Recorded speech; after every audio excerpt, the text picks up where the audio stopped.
डर के नहीं रहेंगे।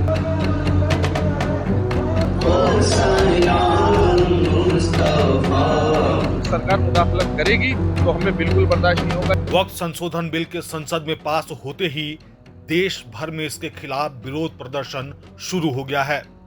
शुक्रवार को जुमे की नमाज के बाद पश्चिम बंगाल से लेकर गुजरात, बिहार, झारखंड, तमिलनाडु, तेलंगाना, कर्नाटका और असम में मुस्लिम समुदाय ने सड़कों पर विरोध प्रदर्शन किया।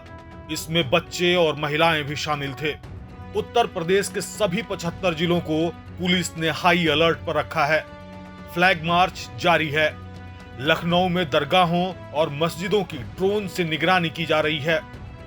यूपी अल्पसंख्यक आयोग के पूर्व अध्यक्ष अशफाक सैफी को वक्फ संशोधन बिल का समर्थन करने पर जान से मारने की धमकी तक मिली है। उनके बहनोई को पीटा गया है।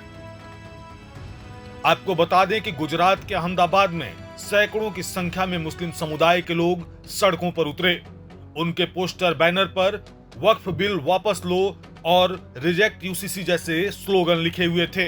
लोगों ने बाह पर काली पट्टी बांधे हुई थी। भीड़ ने तानाशाही नहीं चलेगी की नारे लगाए। वहीं पश्चिम बंगाल के कोलकाता में पार्क सर्कस क्रॉसिंग पर हजारों लोग सड़कों पर जमा हुए।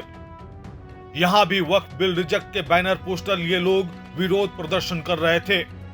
कोलकाता में कई जगहों पर भारी विरोध प्रदर्शन हो रहा है। लोगों ने वक्फ बिल के विरोध में तख्तियां जलाईं। वहीं रांची में भी जोरदार हंगामा देखने को मिला।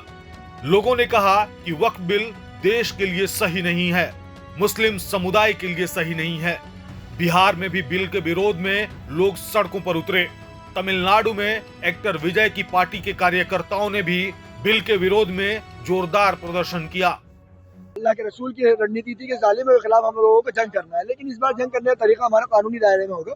मुस्लिम पर्सनल लॉ बोर्ड जो हमारा लीडरशिप कर रहा है इसके अंदर, उसके हम आदेश की पालना करेंगे। ये जो एहतजाज टोंक के अंदर किया गया आज, ये एक उम्मत के नौजवानों का और उन लोगों के लिए जो अमन पसंद शहरी हैं, उनके लिए किया गया। हम लोगों को ये बताना था कि हमारा विरोध किसी धर्म जाति समुदाय के लिए नहीं है। हमारा विरोध उन नरेंद्र मोदी सरकार और उन ताकतों के खिलाफ है जो मुसलमानों को अपना मुंह का निवाला समझती है और वो ये चाहती है कि मुसलमान इस देश में डर के रहे। तो हम लोग डर के नहीं रहेंगे। सबसे पहली बात असंवैधानिक है। दूसरी बात, हैरानी की बात यह है कि भारत की संसद में बैठ के देश के गृह मंत्री लोगों को बरकरार हैं। किरण रिजिजू कह रहे हैं कि इसमें 2 या मैक्सिमम 3 गैर मुस्लिम मेंबर्स होंगे। वहीं अमित शाह भारत की संसद में, उनका वीडियो क्लिप सब जगह वायरल है, वो कह रहे हैं कि इसमें कोई मेंबर्स ही नहीं होंगे। हैरानी की बात यह है कि अगर अल्पसंख्यक मामलात मंत्री और देश के गृह मंत्री जो सब कुछ बागडोर संभाल रहे हैं, उन दोनों के बीच में ही सामंजस्य नहीं है, तो ये बिल किसने बनाया?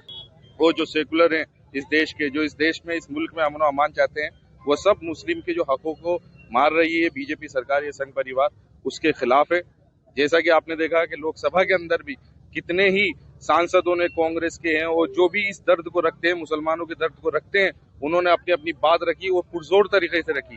तो हमारा यही मुतालबा है कि हमारे हक पर, हमारी वक्फ पर, जो कि हमारा एक धार्मिक मैटर है, इसके अंदर अगर सरकार मुदाखलत करेगी तो हमें बिल्कुल बर्दाश्त नहीं होगा, चाहे हमें इसके लिए सड़कों पर उतरना पड़े। जिस तरह से शाहीन बाग करा था हमने, पूरे मुल्क के अंदर शाहीन बाग करना भी पड़े तो हम बिल्कुल तैयार हैं। प्रभातखबर.com, विश्वास वही, रफ्तार नहीं।